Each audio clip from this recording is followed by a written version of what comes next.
Yo, yeah, welcome back. Football on Full Heel. Once again, coming at you live. Sorry, I'm stumbling over words already. Frankie here, joined by Andres and Johnny. Yo. Rafa in the back. Hit him with the reggae horn one time. There we go. Awesome. And then it's an exciting week. I'm excited at least because Champions League football returns. We're going to spend a lot of time today talking about our picks and previewing the return of Champions League this weekend. But before we do, quick shout out to Andres, who's on a roll with these picks. He just so happened to tie with me last week, so he didn't win outright. We tied, but you've been on a nice little roll there, bro, since the restarts of all these leagues. 3 weeks in a row, sprinkling some more respect on your name there. Yep. You know what it is. You know what it is. Yeah, but since we last went live, Serie A wrapped up. There was 2 matches for most teams in Italy. By last week, we already knew that Juventus was the champion, but there was still some jockeying for position there. Now, again, major props to Juve, who've won a 9th straight title. But something I did want to start to kind of point out the wrap-up here. They lost this weekend, Juventus did. They showed off the brand spanking new Adidas stripe jerseys, right? The black and white and gold looks clean, right? I can't really hate on it. But they finished this season with their lowest point total in a decade, pretty much. This is on 83 points. That's the least amount of points they've had in this incredible run of championships. So I think all season we've kind of agreed to a certain extent that they haven't been as good as we know they can be.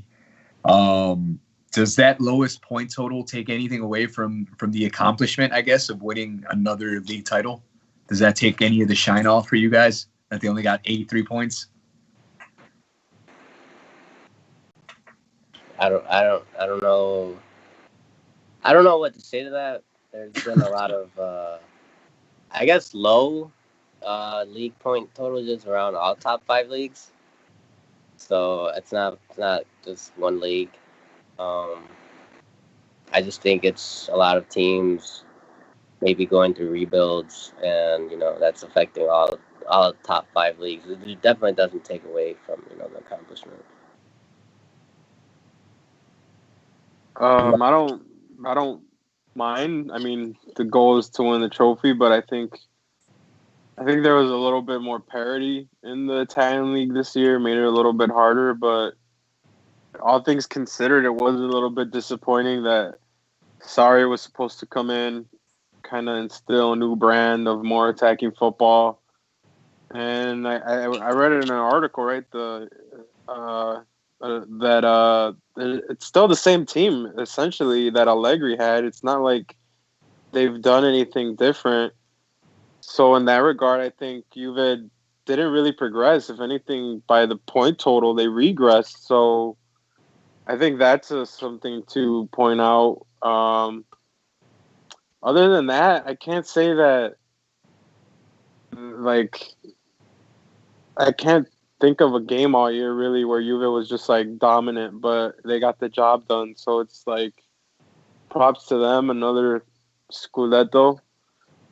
But I guess the real test now will be champs.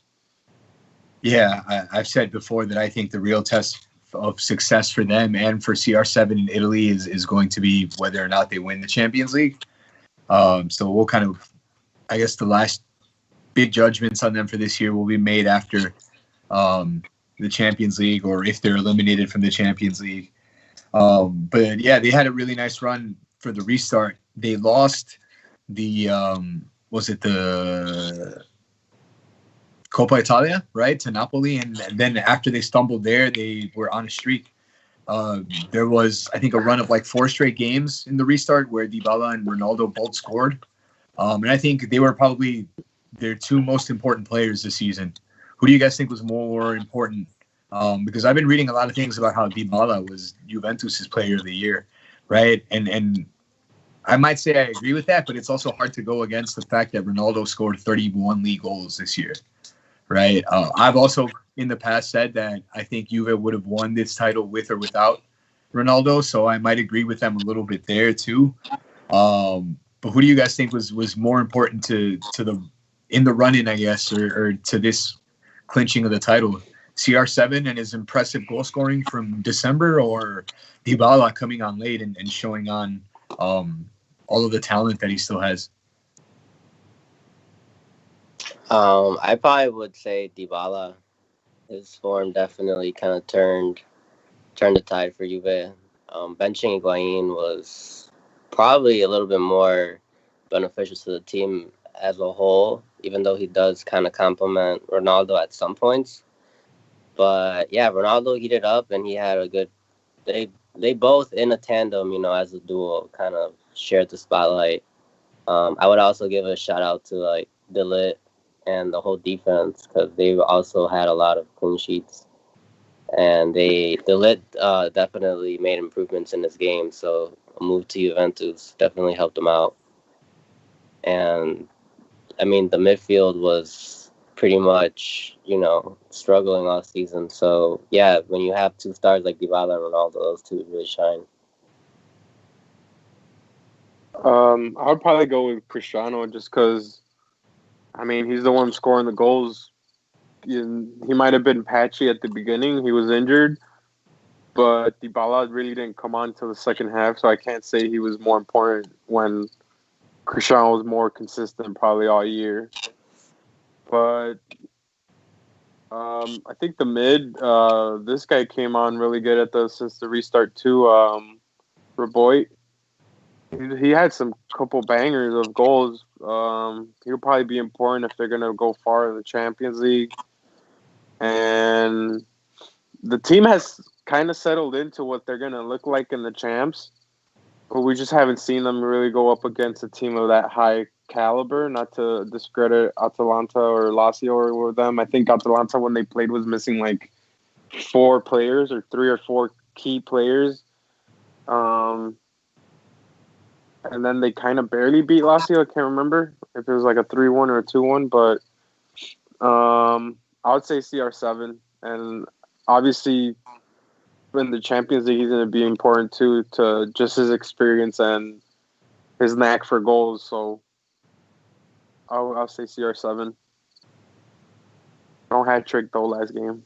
No hat trick. And yeah, I guess the little slogan or motto they're going with after winning their 9th title is stronger, right? With the G flipped upside down to look like a number 9, which I think is funny, right? Because I think this is, I would agree with some of the, I guess, critique. It's hard to critique a championship winning squad, right? But I do think that this is one of the, not weaker, but I think we've seen stronger versions of Juventus in this run, right? But I think part of that too is I will agree with what Johnny said, is there was a little bit more parity. Parity, I think that is kind of demonstrated in the fact that Inter finished 2nd this year. Inter having their best year since Mourinho left, since they won the treble in 2010. They finished 1 point behind Juve. And I think because Juve won with 2 games remaining, we kind of like stopped really looking at the points, or stopped really. But I think I was kind of taken aback by the fact that it was a single point that ultimately did Inter in, right? And Juve actually lost more games than Inter and Atalanta. And I think it just kind of goes back to really show how crucial. There was like a patch in the middle of the season, right before the COVID stop, where Inter was really patchy and they drew a lot of matches that they shouldn't have. And it really, really came back to bite them in the finish. But either way, I think it's been really impressive what Conte and that team have been able to do and close the gap to 1 point where Juve had been running away with it for a couple years. Now, immediately after all of this, so we've been hearing Conte sounding dissatisfied, sounding, I guess, mad. I guess he feels a disconnect with the ownership and doesn't feel supported. And he aired that out. Now, Conte has kind of made a habit of doing this wherever he's gone, right? He has like some success, and then he complains about how he doesn't have the money or the players or the support, and then he ends up leaving, and it ends up happening all over again at his next club. So you guys read anything into that? Is Conte staying? Is he going to leave? what do you make of their season? I think overall it's a success considering Check them where out Inter on all used to those be, platforms. right? Subscribe. And I think they're definitely a lot closer than they have in recent history. But what do you make of Conte airing out all of this, all these grievances, I guess, against ownership and stuff?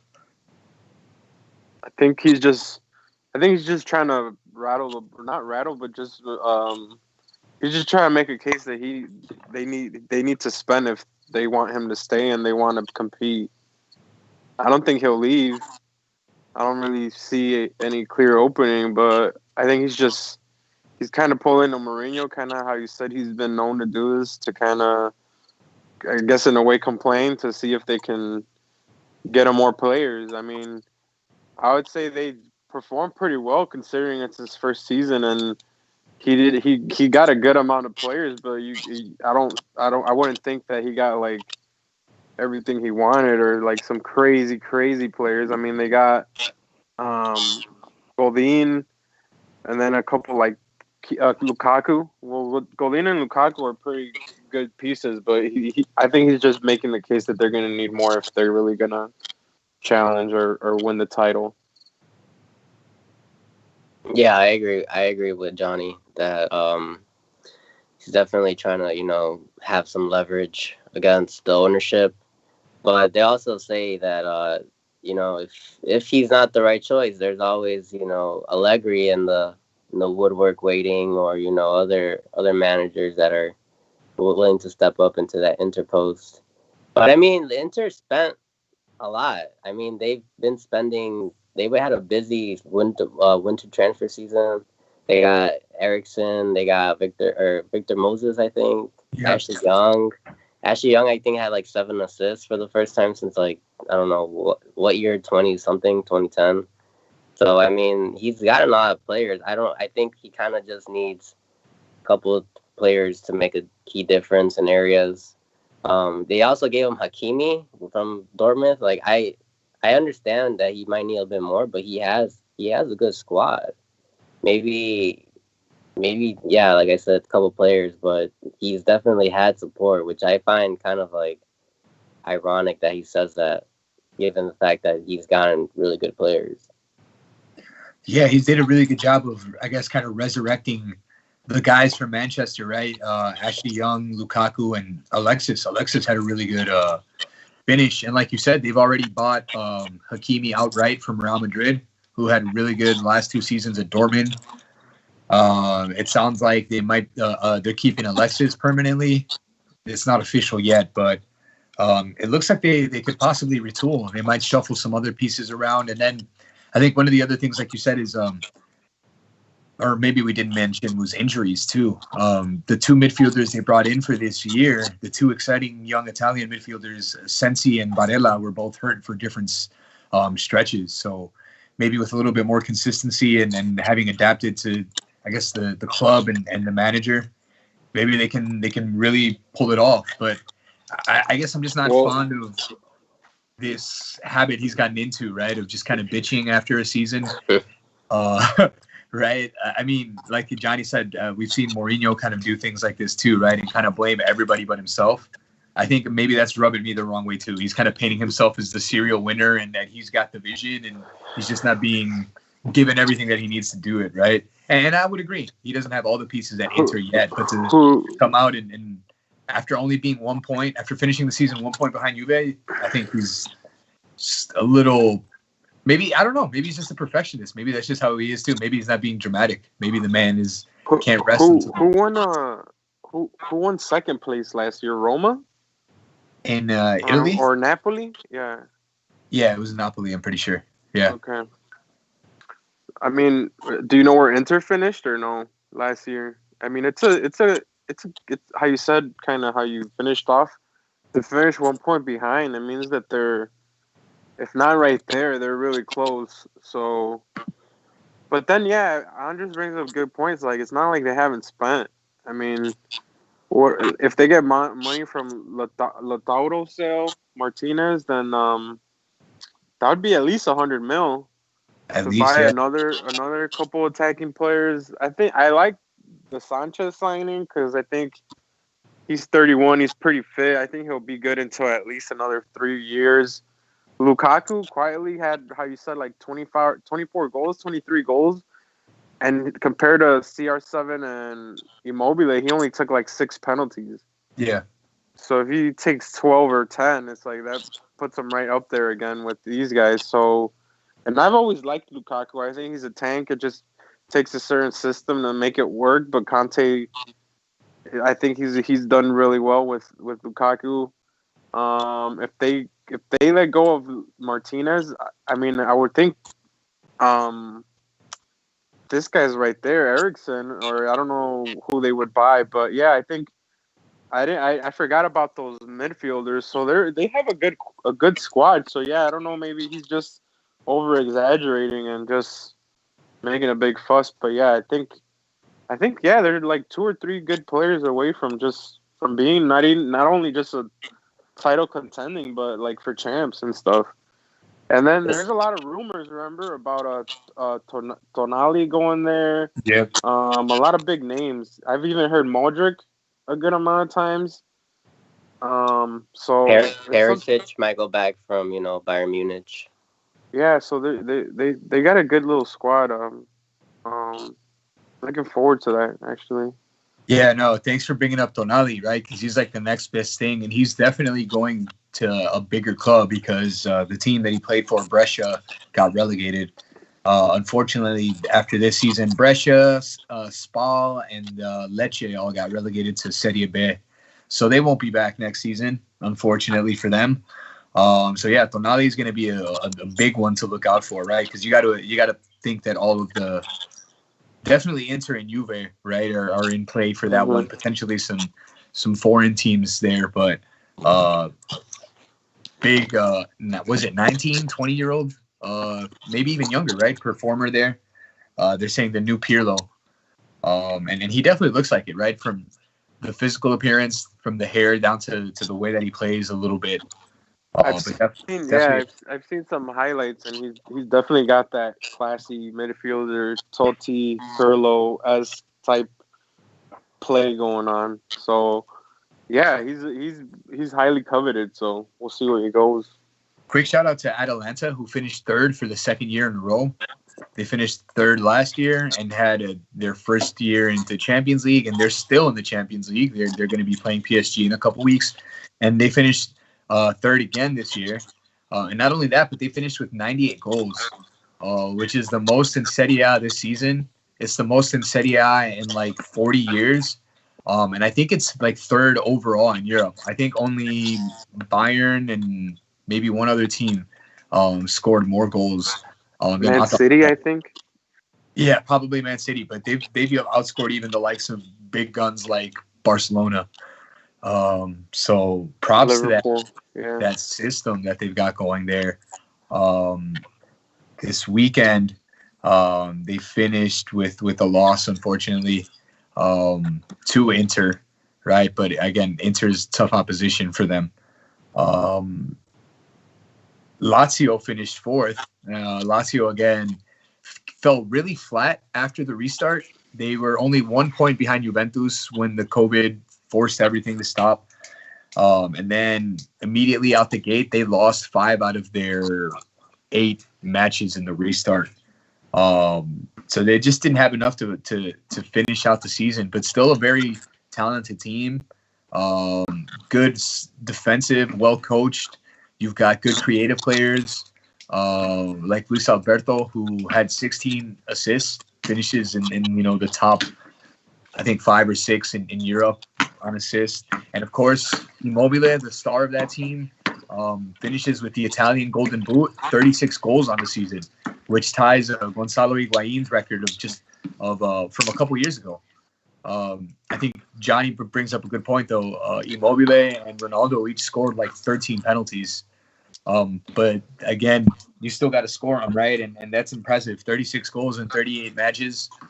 So shout out to Immobile. He's the highest goal scorer in Italy and in all of Europe. He beat out Lewandowski and everybody else.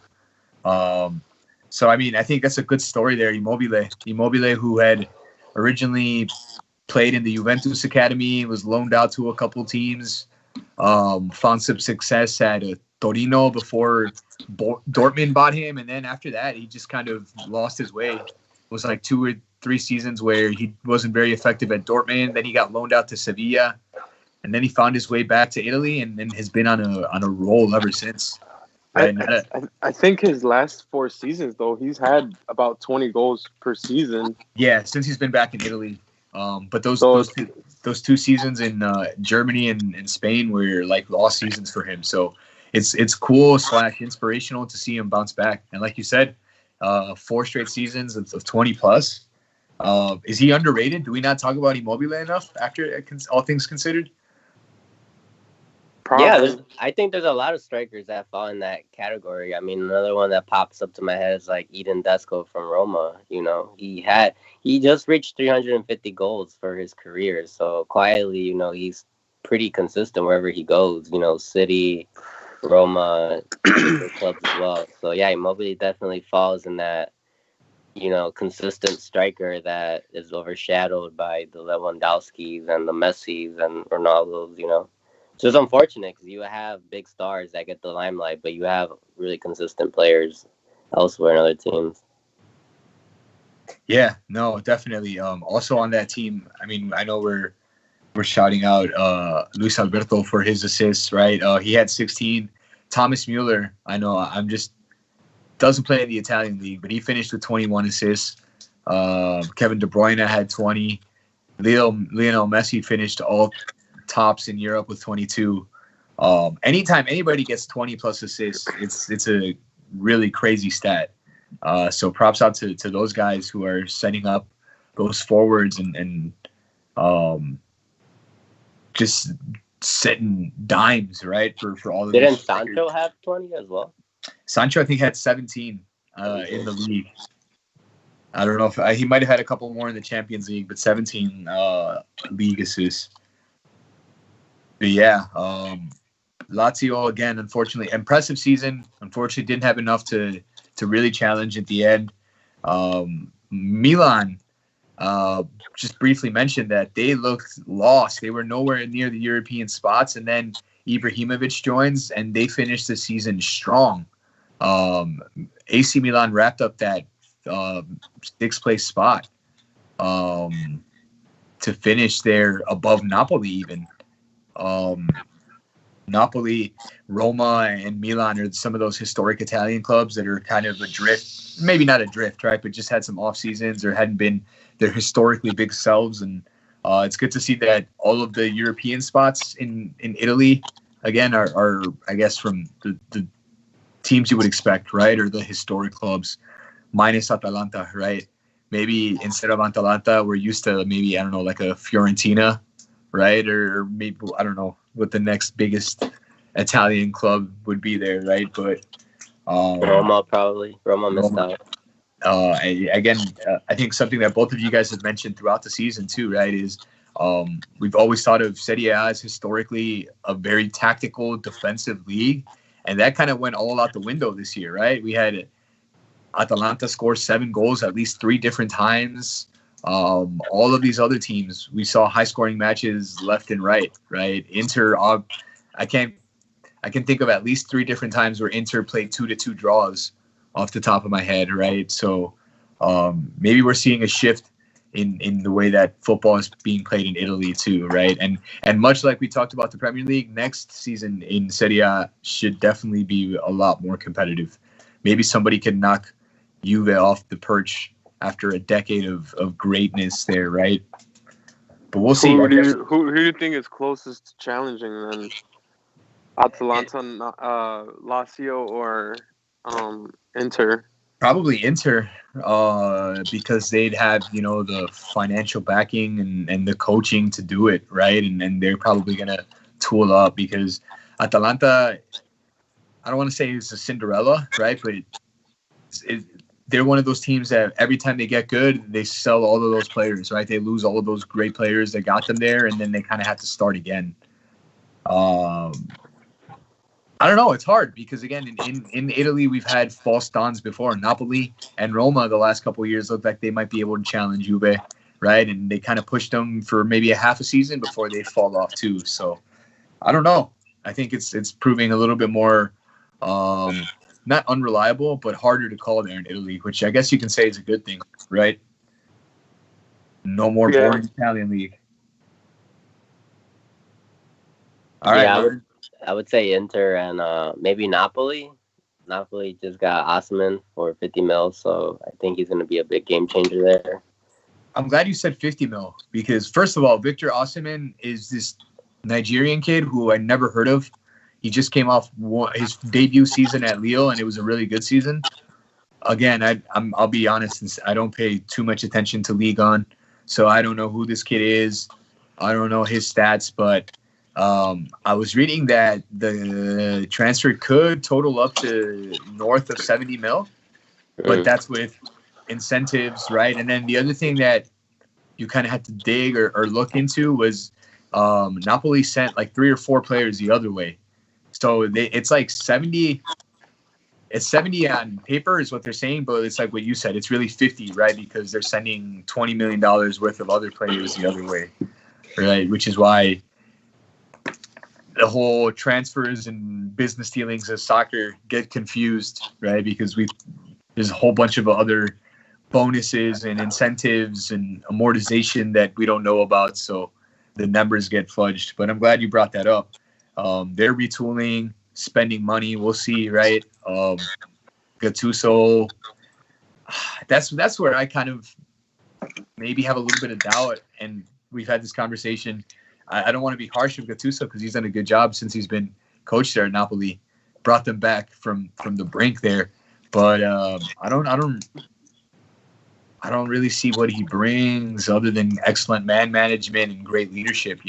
Maybe that's enough. But I also said this about Zidane a couple of years ago, and look at him now. So who knows? Maybe I'm just hating on Gattuso for no reason. Maybe I'm just mad that he doesn't play our boy Chucky. I think we just have to move away from thinking, the Ancelottis and the Laurent Blancs are the great coaches that we are used to, hearing about, and that these player coaches that are coming up are really taking their teams with emotion and character. They're not really, I don't know if they would have a lot of tactical knowledge unless they were like Mourinho, who was under them, Van Gaal at Barca, so he learned a lot, or Pep, who was just, a student of the game. So I don't think you're going to have a lot of tacticians coming out, but more so you're going to see a lot of these player coaches coach with a lot more emotion, like I said. So Gattuso would definitely fall into that. Zidane, I'd say, would fall into that, and a bunch of other people. Pirlo might have more tactical. He's in the U23, so we'll see that. But definitely, it's hard to say that these guys are tactical geniuses. Closer to today's Bayern assistant coach now. Yeah, no, thanks for bringing that one up too. Yeah, former greats that we grew up watching are now taking the reins and managing, right? From Xavi to Pirlo's the U23 coach at Juve, right? Miroslav Klose at Bayern, countless other examples, right? So that's good to see as well. And I guess this is a good segue, or as good a segue as we can make right now. But get your Heineken mini kegs ready because Champions League is back this weekend, y'all. We have 4 matches, the remaining fixtures from the round of 16. Before two quarterfinal matchups are already set up and established. But the remainder of the quarterfinals were not set up because of the COVID pandemic. Only the first leg was played. But this Friday and this Saturday, August 7th and August 8th, we'll finally get to see the second legs played out. And then we'll get to see the knockouts, the quarters, semis, and the final live from Lisbon, Portugal. Portugal has been, I guess, one of the European countries who has gotten a handle, or at least originally got a handle on the COVID pandemic. So now they're going to be hosting a single elimination tournament. In the past, everything All of the knockouts except for the final were two-legged affairs. So now we won't have to worry about away goals after this weekend. We won't have to worry about home and away or any of that. Everything has got to go all out in that match, which is great because my biggest complaint of tournament football and Champions League football is that too many times teams are scared to make mistakes, right? So you come out and you see some ultra conservative, ultra defensive football, just guys, teams set up to strike on the counter, and that's when those are the tactics that are designed for 1-0 low scoring matches, right? Your 0-0s, and then you got to be a little bit more attack minded in the away fixture, right? Or sorry, not necessarily the away, but the second leg. So I'm kind of glad that there's no more posturing, right? It's only one match, so you got to go big or go home, right? And just because I haven't been specific, this Friday we have Manchester City playing Real Madrid at the Etihad. So Manchester is at home. I'm not sure how much of a difference that makes in the current world because all games are being played behind closed doors. So I'm not sure if there is a home field advantage right now, but City goes in with a 1-goal advantage. They've won the first match at the Bernabeu 2-1. So they have the away goals advantage. And then also on Friday, Juventus play Lyon. Juventus is a home team in this one, and they're down a goal to Olympique Lyon from France. And then on Saturday, we have Bayern playing at home, and Bayern is up 3-0 on Chelsea.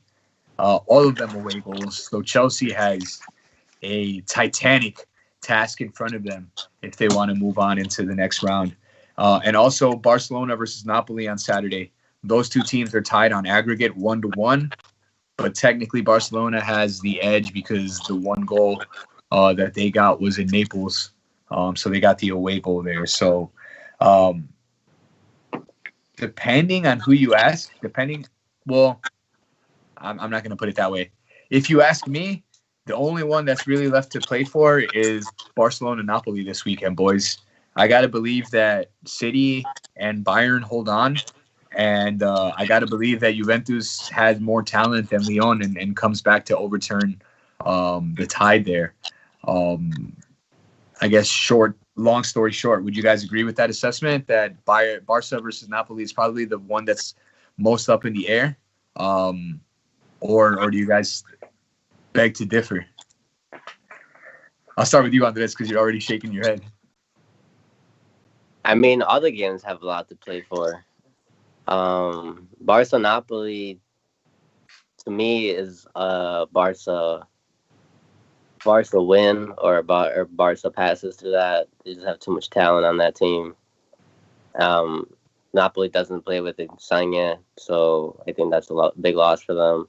They might come out with a makeshift formation, but I don't know. I think talent just kind of trumps whatever Napoli has to offer here. I think what's still up in the air is City Madrid. I would not say City is an automatic win here. They're favorites, but you got to believe that if Madrid comes out and gets an early goal, City might get rattled. I'm not sure, they might have enough to, make a comeback, but they might get pushed, on the ropes and falter. So I could definitely see that scenario if Madrid definitely, make it very choppy game, or, they get an early goal and put pressure on them throughout the first half or the second half, and maybe Pep doesn't adjust well. I don't know if you guys want to continue with all of them or just, speak on each one. Would you agree then, Johnny, that Barca Napoli is a toss-up? Yeah, I would say so. I think I don't really know where Barca is right now in terms of headspace and just what their objectives are.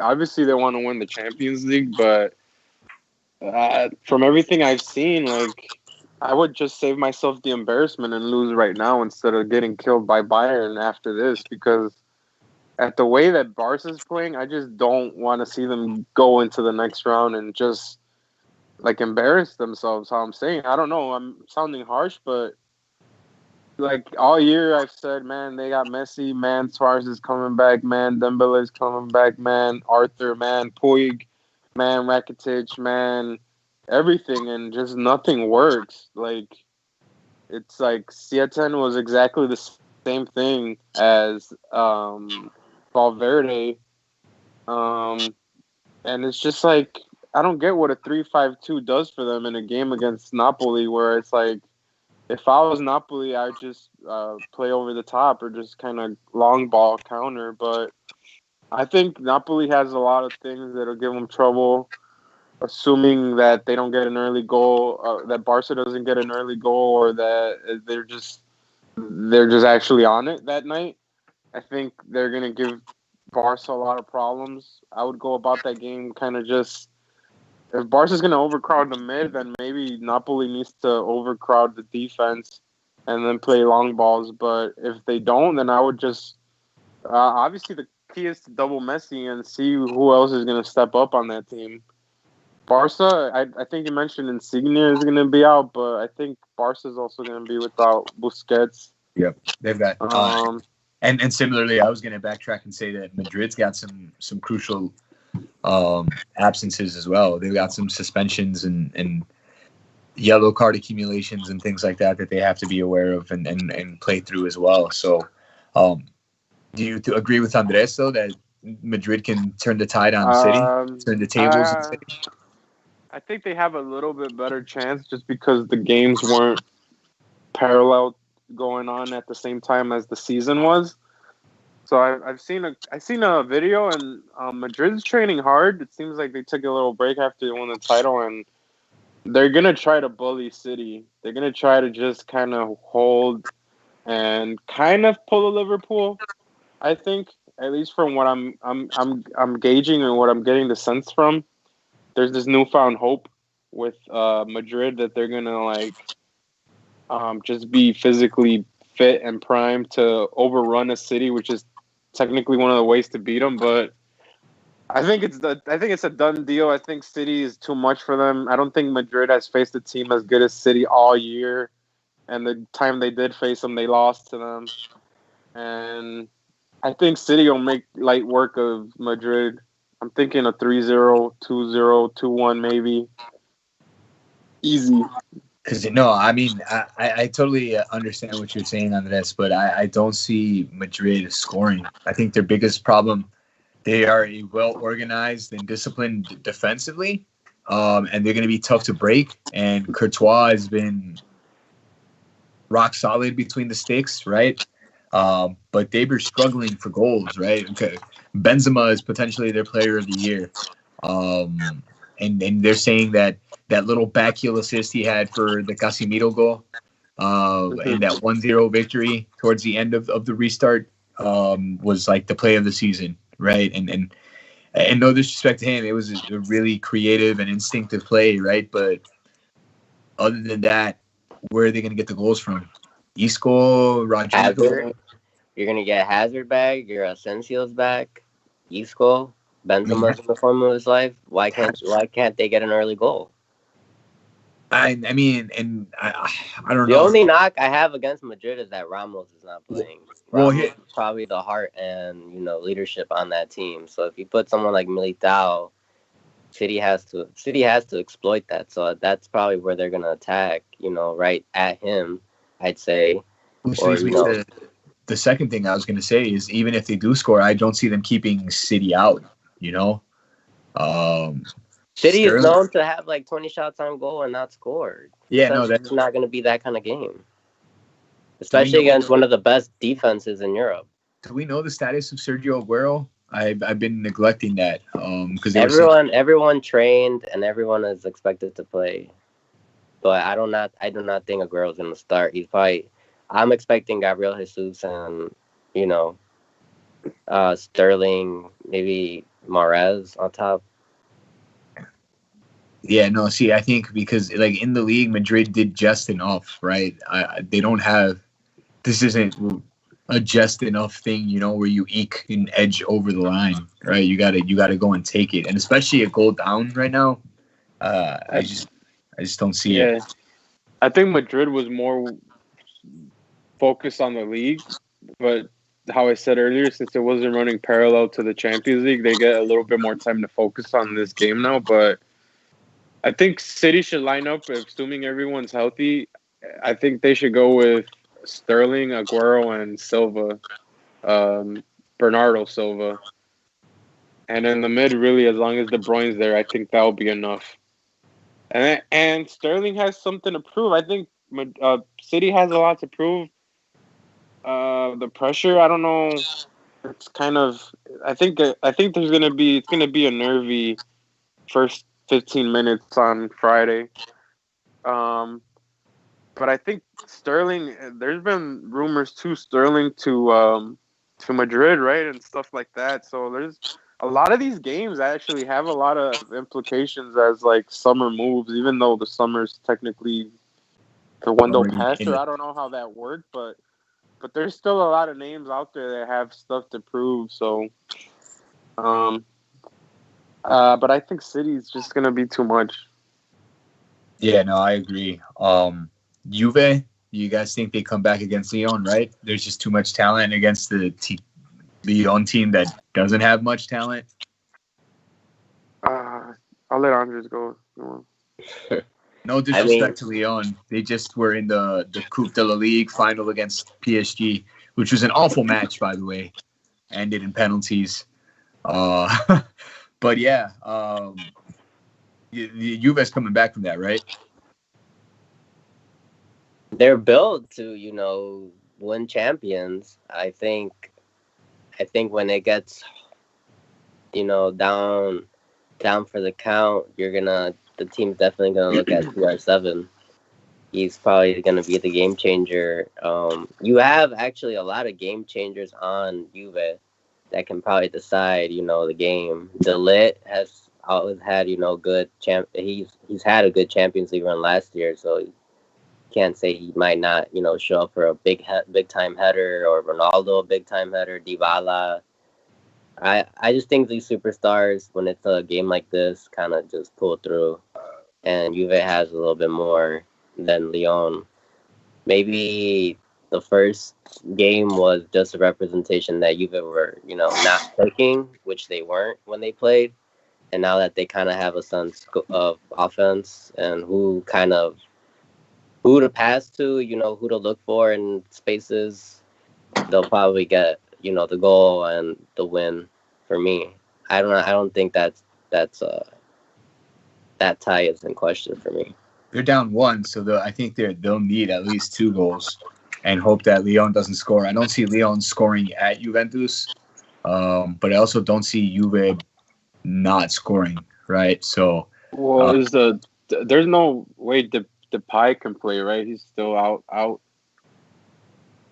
Memphis, that's a good question. I'm not sure. I know he got hurt earlier in the season. I think it was a big injury too, though. So I don't know. But Yeah. even kind of tracking back a little bit, Dembele should be ready to play if they need him. I think For Barca? on Barca, yeah. Just interesting stuff. But He's been training. back to Lyon Juve. I think that's an interesting one for me, just because Juve sometimes just can't score. How we said, their team is disconnected. And if Dybala's not doing an amazing run, or Reboy is penetrating the defense, sometimes there's just no service and nothing happens. And I think that's what happened in the first game. And if Leon is smart, they'll study a lot of the games that Juve has played this year and kind of try to mimic some of the stuff that gives them problems, which is honestly a lot. Sometimes they just they're not up for it. I don't know what's up with Juve. I remember a couple of weeks where they're gaining form, then they lose in form, then it's just the whole package isn't there for me. And it's getting a little bit too late to be damn, now it's gonna click, Yeah. Considering how I said they didn't really beat anyone convincingly, at least to me, in Serie A. What makes me think they're gonna come and put on a performance in Champions, that's gonna merit an even harder opposition. But maybe they're playing up. They play. What do they say? They play up to the level of their opposition, right? Yeah. So maybe they step it up for this. But in any event, I guess before I continue, Chelsea's done, right? We're not giving Chelsea any chance to come back on 3 goals against Bayern at Bayern. No. No disrespect to Frank Lampard or any of the boys on that team, but 3 goals against Bayern is just too much to come back from, right? It's just way too much to ask. You'd have to expect like a remontada type game, and frankly, a perfect match, right? Yeah, the perfect match. The Liverpool, no players down, best players out, and or Barca, 6-1 on crazy scoreline. So it's hard to predict those kind of games. It does happen. I'm not ruling it out, but yeah. But they're at home. I mean, not that it matters, but yeah.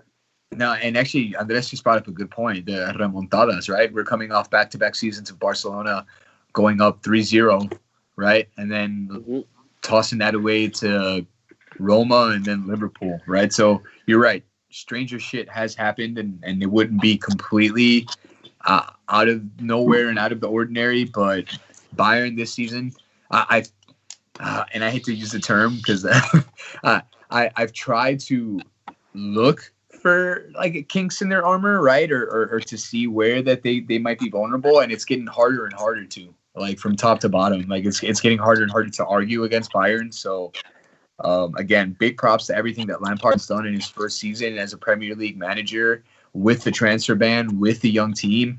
Now Pulisic is out, right? And Pulisic, I would say, has been their best player probably in the restart, other than maybe Giroud. And he's going to be out for this one. Yeah, it's nighttime, night for Chelsea. Just pack it in and get ready for next year, boys. Yeah, Pulisic is out for that game. He's probably arguably, Chelsea's lightning rod in the offense, so that's a big loss for them. Pavard is out for Bayern, but I mean, they also have a bunch of other players in that position, so they'll probably just slot someone else. Yeah, for me, that tie is probably, done and dusted. Well, yeah, we'll give our exact picks for these second leg round of 16 matches at the end of the show. One thing I did want to kind of bring up to expand on our preview here of the Champions League is I know one part that Johnny wasn't happy with, some people find it controversial, was the draw, right? The draw for this has already been made. So the very interesting thing is we already know that in the next round, Atalanta is going to play PSG and RB Leipzig is going to play Atletico, which some people are calling the weak side of the bracket, right? These aren't the historically huge European giants that are on the other side of the bracket, right? Now, after this weekend, what it's going to set up to look like is, as it stands, Man City would go on to play Juventus, and Bayern would go on to play Barcelona-Napoli winner. So what we're looking at here is the big clubs, or the, I guess, giant clubs, potentially knocking themselves out in the semifinals, and then meeting a PSG or an Atletico in the final. So I know Johnny brought up the point of Barcelona should just lose in this round and spare themselves the embarrassment, right? Because they probably have the toughest task if they go and play Bayern. I mean, even if they beat Bayern, then they got to play the winner. They got to play Juve or Man City, yeah. So yeah, the big even teams, if they beat that one, they got to beat whoever comes out of the new era side or whatever you want to call it. The new era, the new money side, the new competition. So yeah, these matchups in this weekend are kind of exciting. The next roundup is going to be even more so, right? I guess looking ahead, we've already kind of picked amongst ourselves here that it's going to be most likely City versus Juve, Bayern versus Barca. Do you guys think that the winner of this tournament comes out from this side of the bracket, or do you give any chance to Atalanta, PSG, Leipzig, or Atletico in getting any farther? I mean, I'm sticking with my favorites, and I'm going City, PSG, and then Bayern. So you do give some Yeah. chance to PSG, one of the teams on that side of the bracket. Yeah, I Okay. do. What about you, Andres? I mean, historically, you always get the same. You get mostly the same winners, and those are usually the biggest clubs. Usually, it's a team that has to go through, the toughest route to get to the final. You can kind of pick a winner because they convincingly beat the other big teams. So you're looking at, like Barca beating, a bunch of teams and then going to the final and playing a really good Manchester United or something like that. So I think we're kind of replaying that scenario. Not to knock on Atletico, PSG, or, Atalanta even, but I just feel like usually to be the best, you beat the best. So, yeah, it's definitely a little stronger on one side of the bracket for sure. Yeah, no, definitely sets up for some really intriguing matchups. So, I mean, I guess ideally, in a perfect world, you'd want to see the biggest teams play each other in the final. But, I mean, as long as big teams play big teams, I'm entertained, right? And as long as I think the other thing that's important here now is what I mentioned a little bit earlier is because of COVID and because they have to get this tournament done, there aren't no second legs, right? So these matchups, it should be full throttle for both teams right from the start because there's no sitting around with a back line in front of and posted outside of the 18 because you got to go and attack if you want to go into the next round or win the tournament, right? So I think more than anything that's going to be the really, really intriguing part of the next round, right? Because let's say Real Madrid does get through, somehow they shock City, then they got to go play Juve and sit there with the Zidane organized line and then counter and soak all that pressure from Dybala and Ronaldo for 90 minutes. I mean, it's a very interesting prospect, right? And I guess that's why tournament football is exciting and also, why some others prefer it, right? It's different than the grind of a season.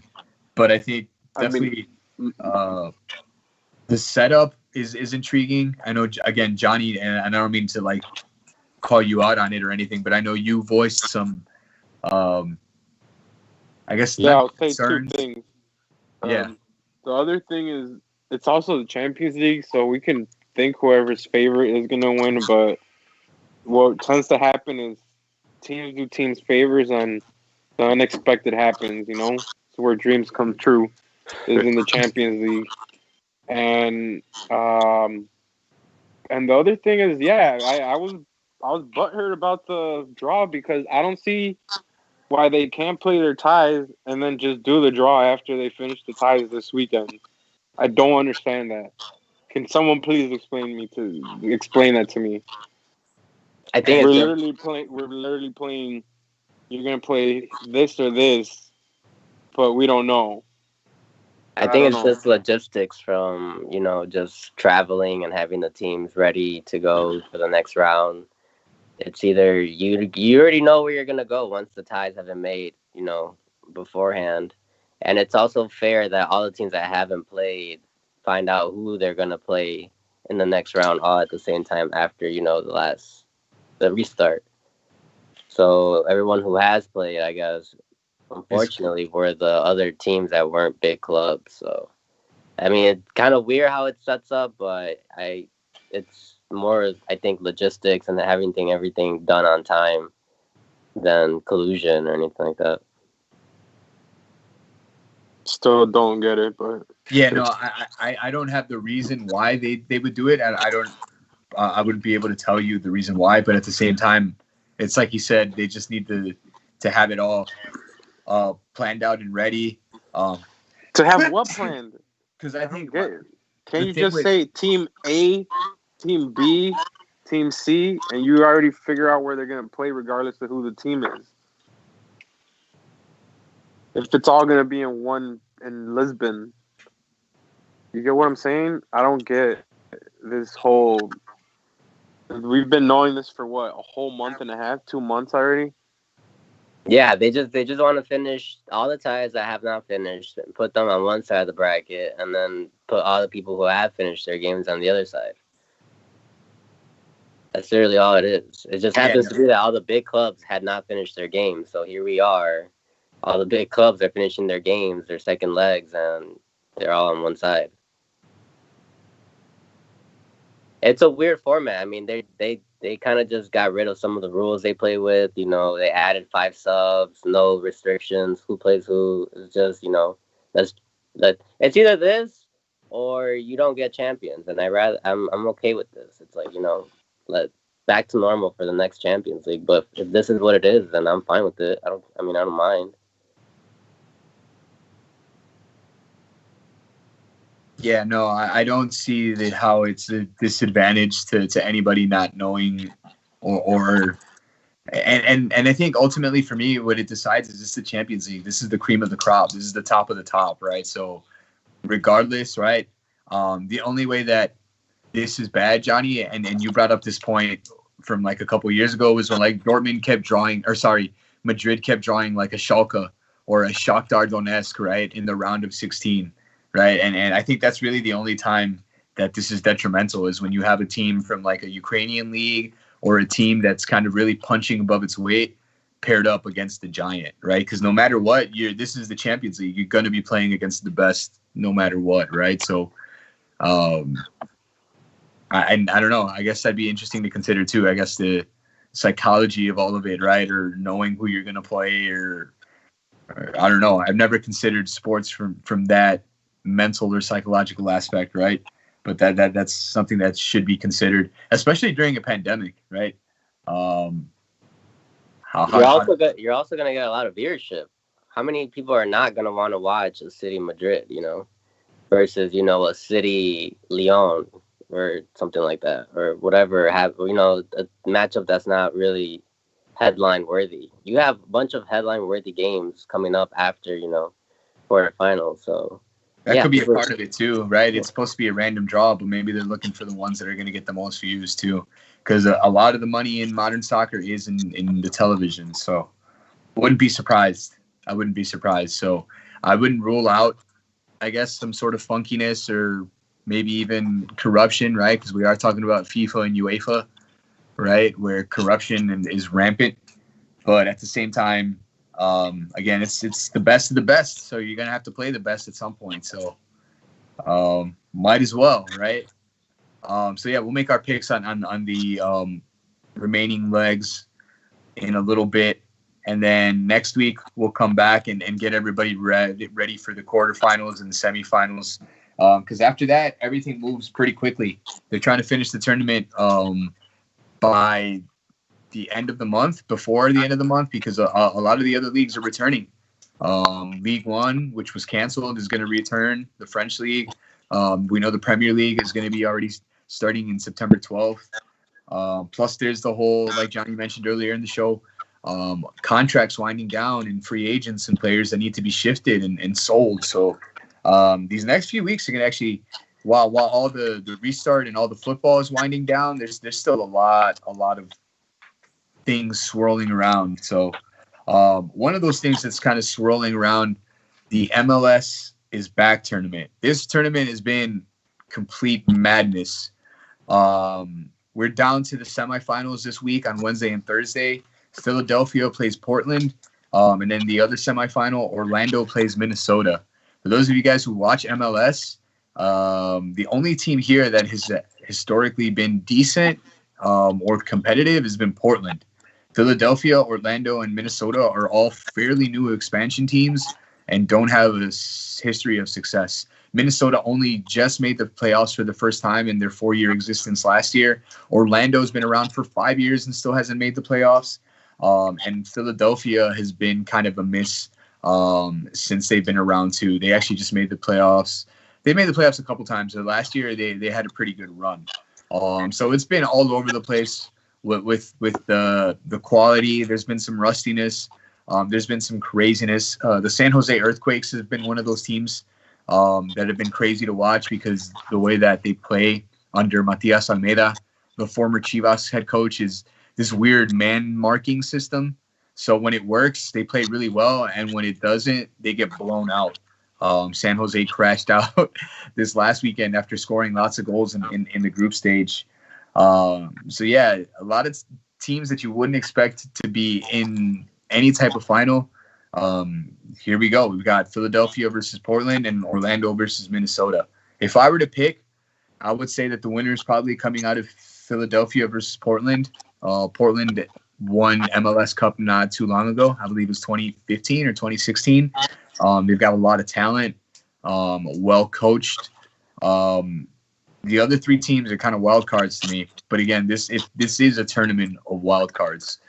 Orlando got Nani. Orlando does have Nani, who scored the game-winning penalty against the favorites, LAFC. Orlando knocked out who I thought was going to win, LAFC, who was scoring goals left, right, and center without Carlos Vela. And yeah, Nani is on Orlando, rocking the purple. Scored the game-winning PK in the last round. So there's some star power there in Orlando.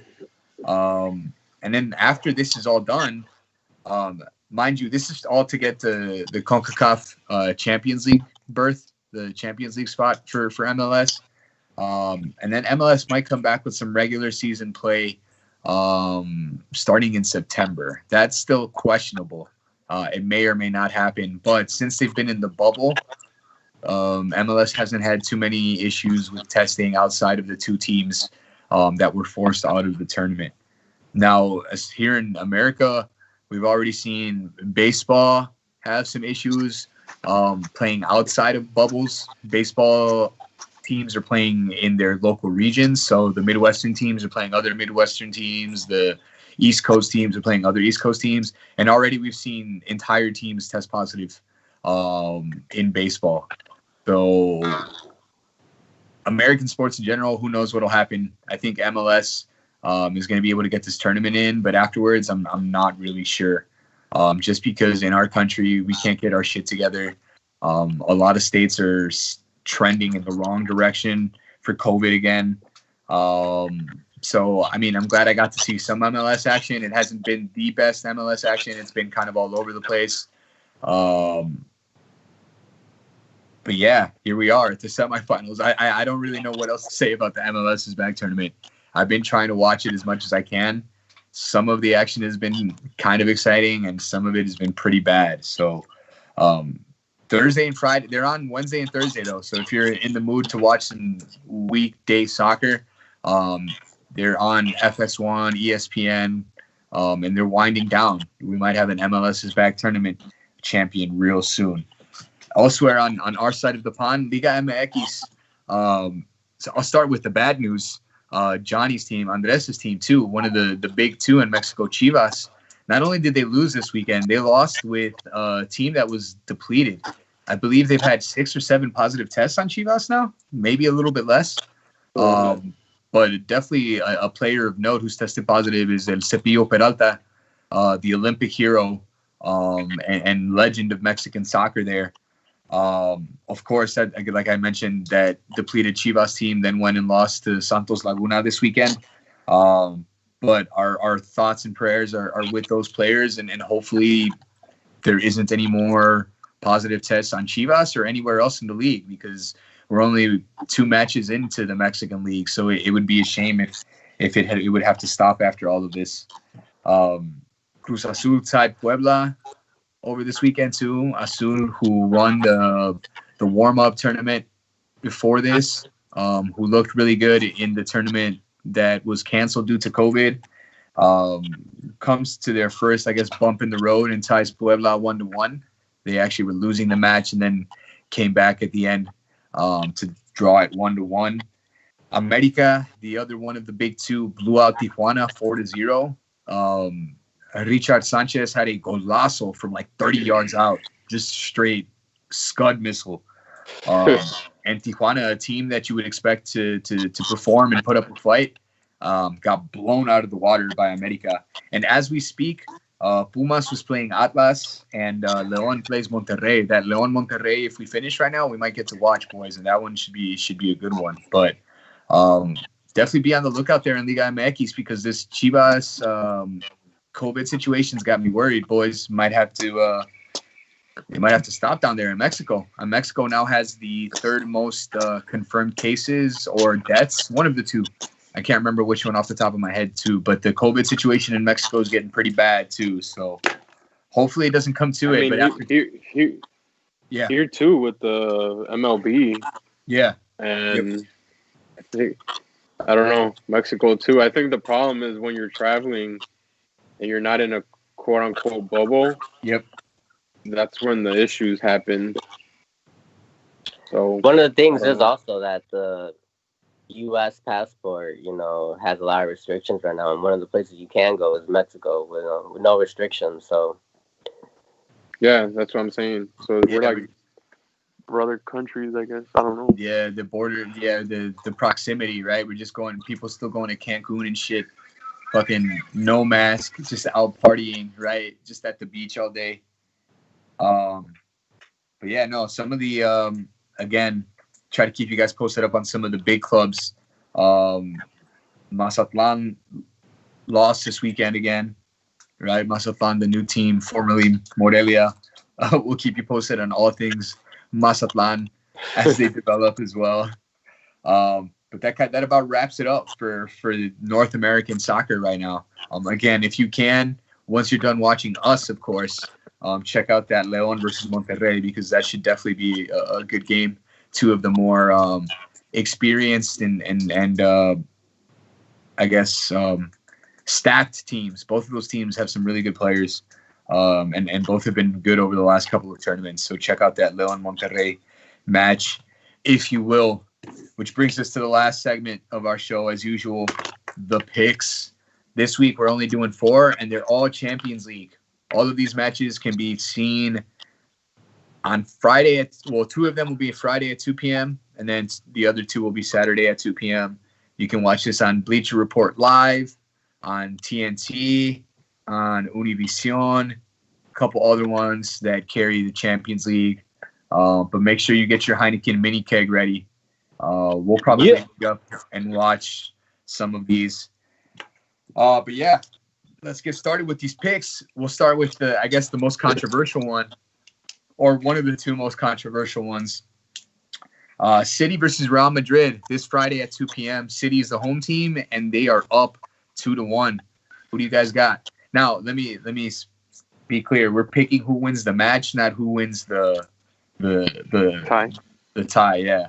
So who wins this match, not who advances. Who do you guys got winning this match? City.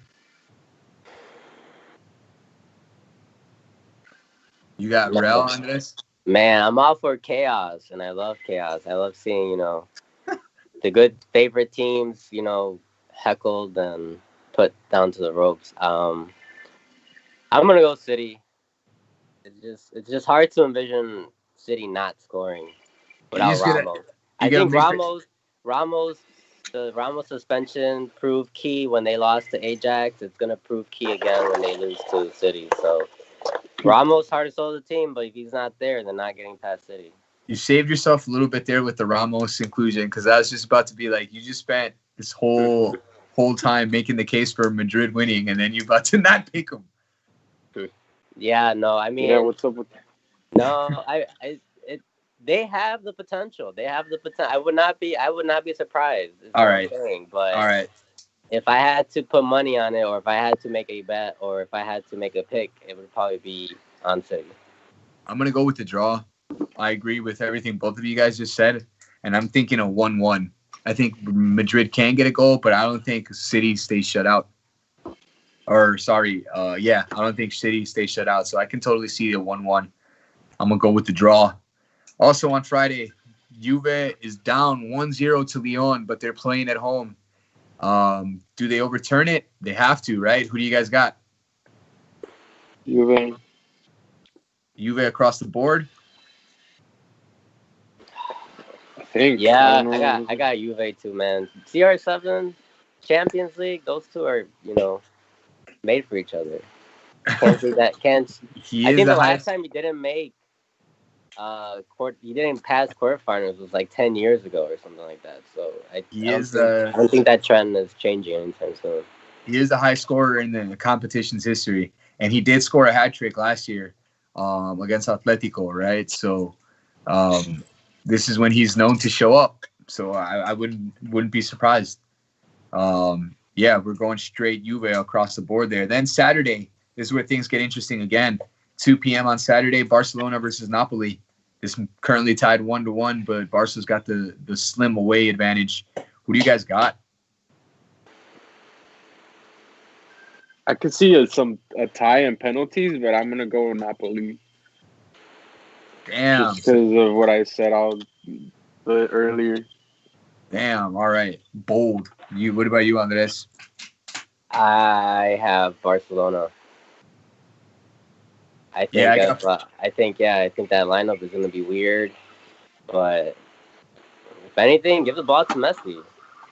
Yeah, I mean, at the end of the day, Barca's been inconsistent. They've been really poor. But you still got Messi. Like I was telling you guys earlier, Messi and Suarez, that connection, that chemistry they have, all they need is one play. You know, maybe that's all they get, and maybe that's all they need. Also of note, though, Griezmann he's also been the one scoring for them in Champions. He scored the last goal against Napoli when they played in the last game. So, I mean, Griezmann, he has something, which was like in February. Also, though, does he play though? If we've all read and we've all mentioned today that they might play a 3-5-2, does Griezmann play if they play a 3-5-2? He won't if he's gonna play what you guys were saying earlier. That's right, because then they be Messi and Suarez up top, right? Well, apparently he's injured and training with Umtiti, so who knows? I haven't read up on whether he's fit or who's fit, or even Dembele. But Dembele is training. We know that much. Yeah, I mean, I don't know. Setien didn't even play Griezmann when it was a critical game against Atletico. So you can be logical and be like, yeah, play Griezmann. Yeah, play. And that was when he was healthy, right? Yeah, that's fair. And we're over here commenting on these games, thinking we know as much as the coaches, or we see as fans, what the best lineup is, and then the coaches don't play certain players, or they want to, tinker the lineup and right. Or Guardiola starts like Kevin De Bruyne as like a false 9 or some shit. Yeah, so I mean, assuming that they play the worst lineup possible, sometimes just having a Lionel Messi might just be enough to win you the game. All right, boys, and then finally, Bayern versus Chelsea. Bayern up 3-0. They play at home. Do they ship this one in? Chelsea can still very likely win the match and not advance, right? They could win 1-0, maybe 2-1 or something, or 2-0 and still not advance. Very unlikely, but who do you guys got? Just trying to play devil's advocate, I guess. Well, that sounds kind of likely now that you mention it. Bayern's going to need to get a foot under them, or a game under them, to gain some form. So I could definitely see them just wearing off rustiness, making sure it's a 2-1, maybe win, or like at worst loss 2-1. But no, I'm going Bayern. Yeah, I'm going Bayern. They're my favorites, and they've been my favorite team to win Champions League since I don't know when. Yeah, you have been saying that. I think around November. I'll give you that much.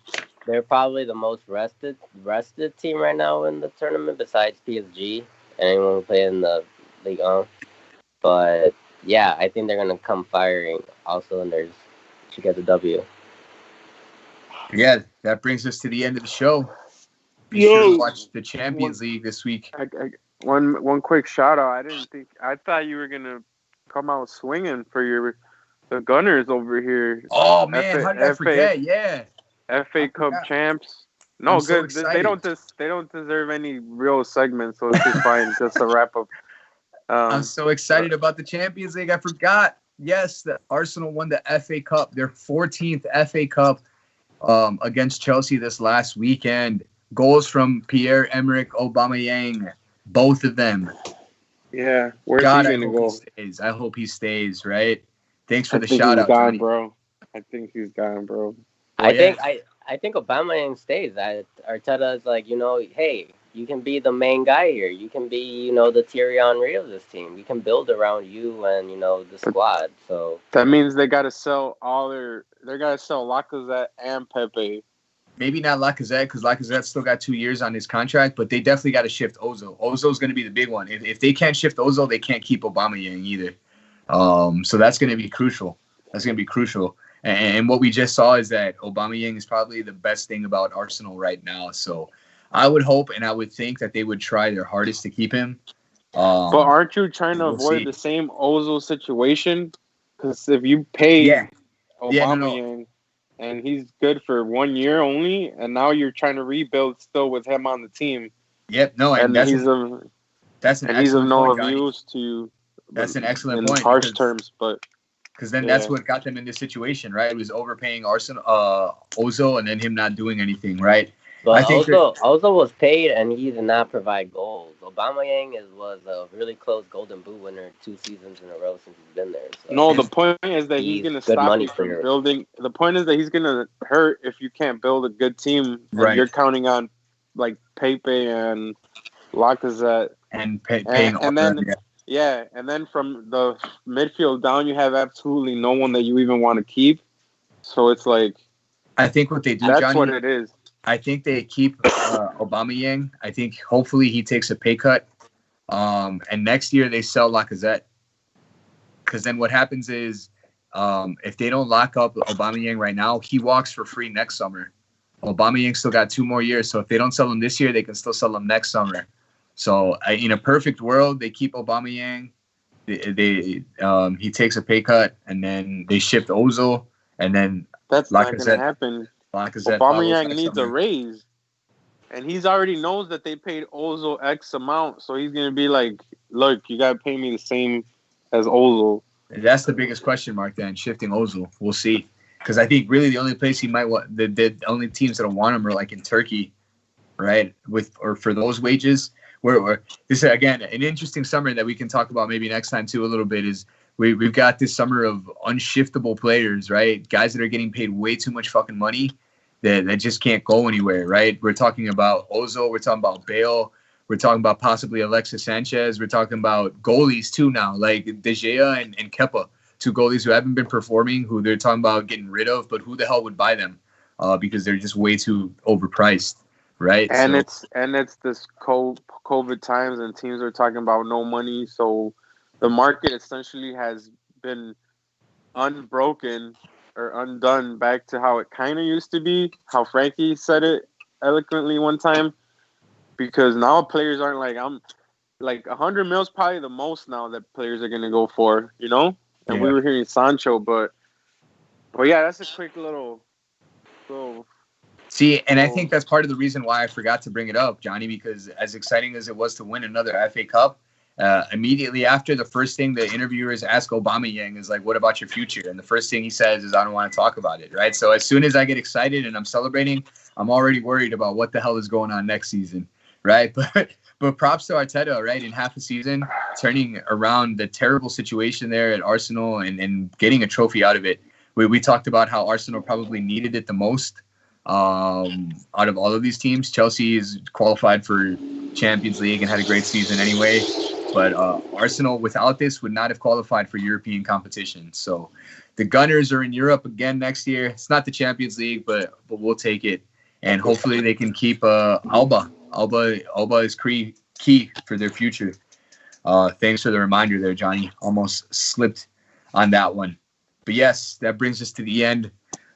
Don't forget, one more time, get that mini keg, that Heineken mini keg ready. Put it on ice and get ready for Friday and Saturday. I'll probably link up with the lads here and we'll watch it.